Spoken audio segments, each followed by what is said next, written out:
Sacramento Mountains today, up near Apache Point, Apache Canyon, hanging out in the Lee National Forest, spending some time with a couple buddies who had the day off, came up with me with the boys. They're hanging out with the boys doing man shit. So I got a chance to make this video. Came out earlier. I had posted a video on my Instagram, or not a video, an Instagram post about my Pattern 83 chest rig and Niemoller belt kit, going over what's in it. Great feedback. People really like seeing the kit, etc., etc. So I felt like maybe making a video, just kind of going over the contents, using it in a recce recon type role, and just kind of this line 1, line 2, and then line 3 would be a pack with whatever mission specific, etc. gear you would have loaded in the pack. So that's what today's video is about. But before we get into that, sponsors of today's video are Brownells, Nautilus Ammunitions, Good Camo, Locks and Company, and more. All the links to the discount codes to them and the others are available in my link tree in my bio on Bushplaid on Instagram. So thank you to them for helping me grow the page, be able to get out and do stuff, bring cool kit, camis, ammunition, etc.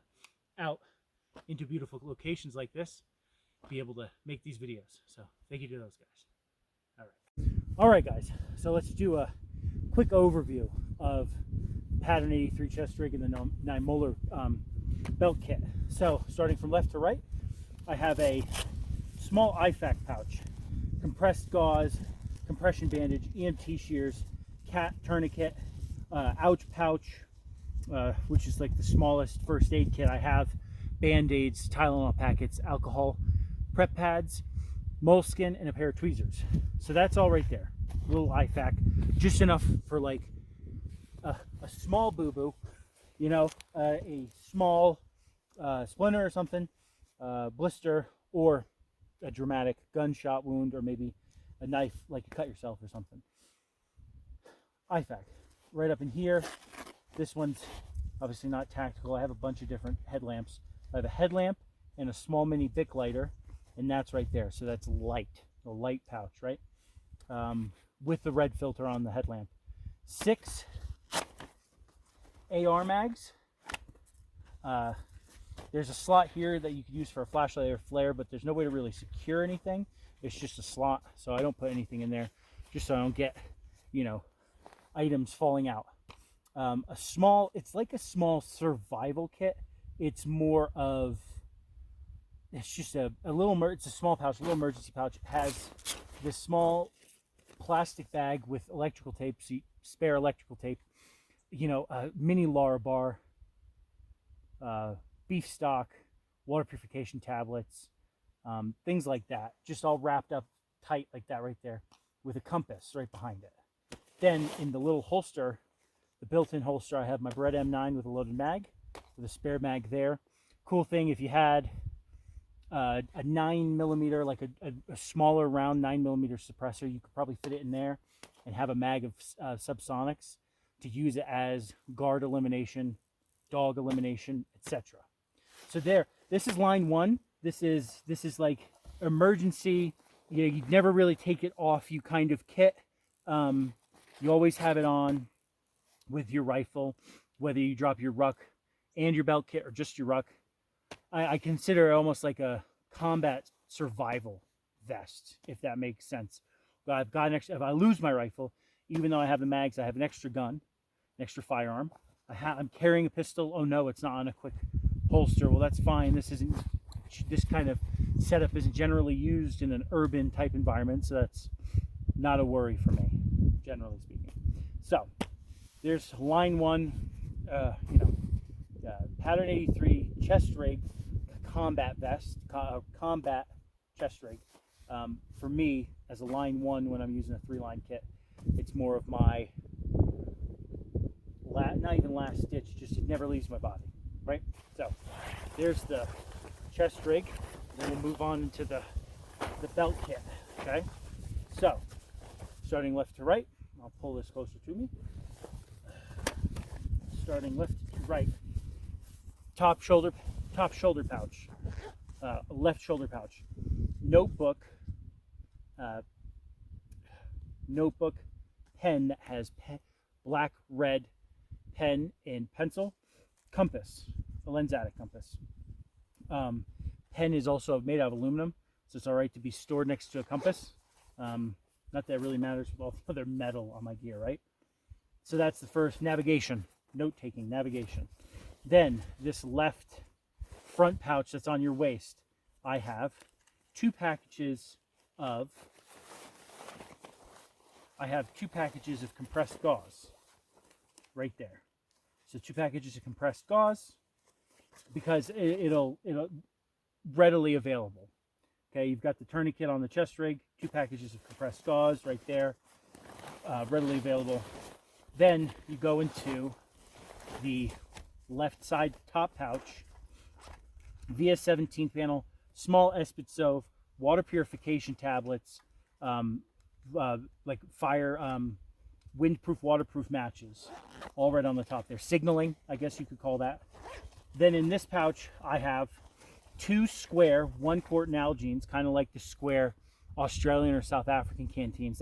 This pouch is technically designed for the big 2-liter square South African canteen, but it fits these 2. With some readily available foodstuffs, energy gel, crackers, wheat snack bread, things like that that are dense in their carbs, good for on the move, right there, readily available. Then we have 3 AR magazines. The chest rig can fit AR, AK, Galil, because that's what it was originally designed for, R4 magazines, Galil magazines, but the belt kit can really only fit Galil and AR mags. It also can fit 20 round AK mags, but full size metal 30 round AK mags are too curved for the top to close. So it can fit 20 rounders. So I mean, technically you could use this with an AR or an AK or Galil, but you would need 20 rounders for the belt kit and then 30 rounders for the chest rig. So that's the left pouch. Back pouch, it kind of ebbs and flows as to what I put in here.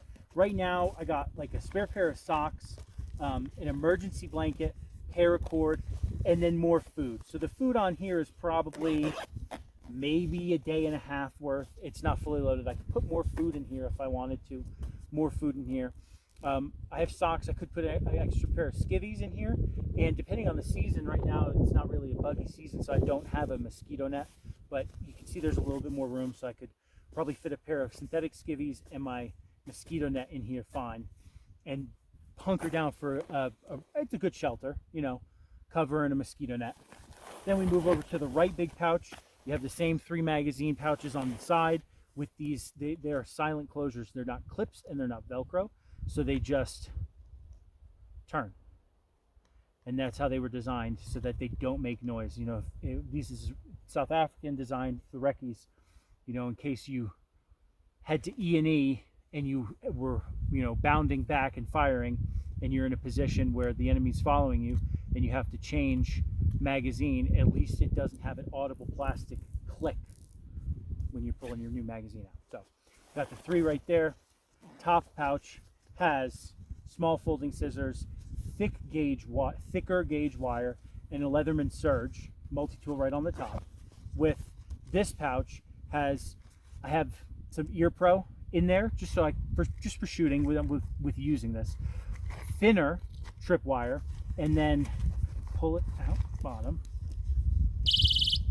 A detection, quote unquote, detection device that you can set up on a tripwire, like behind where you're, or on part of your perimeter on where you're setting up for a hide or where you're resting. So that's right there. And then the right big pouch has a lot more rangefinder, IFAK, NVGs, extra batteries for NVGs, glow sticks, range cards, all of that is in here. Now, you're gonna, generally, if you're gonna stop somewhere to use your rangefinder, etc., you're probably going to want to take this rig off. You know, you're setting up an area, you're going to do maybe a close-in reconnaissance. You're not going to want you're going to want just the chest rig. You're not going to want the quote-unquote bulky shit of this, because this makes you pretty wide, these pouches. So you take that off, you take the gear that you need, put them in your pockets, have your chest rig, your rifle, go reconnaissance, come back to it, RV back to it, get it, and go, etc. So this is more carrying extra gear in this one. This is the usable one where you know I have it on my non-firing side, so firing hand's my right hand with my rifle, so I can easily access it while still maintaining a hand on my rifle. So that's why it's on that side. And then the right shoulder pocket is some aluminum tape and a headlamp, another headlamp. So I have fire starting and light on both kits. I have water purification on both kits. The only problem with the chest rig, just having a chest rig, is you can't carry hydration in it. You can put a canteen in your pocket or something, but that's the only issue with that. So yeah, with the full thing, you're looking at 12 AR mags with the magazine and the rifle, so 13 AR mags. And then, I mean, you could carry an extra 9mm mag if you wanted to, but then you have a 9mm with, those are 15 round mags, so 9mm with 30 rounds. So it's a pretty decent loadout for doing, you know, reconnaissance type work, and also depending on what's in your ruck. So there you go, just kind of overview of what's in the Pat83 chest rig and my Niemoller belt kit. So, all right, thank you guys for watching. Y'all have a good one.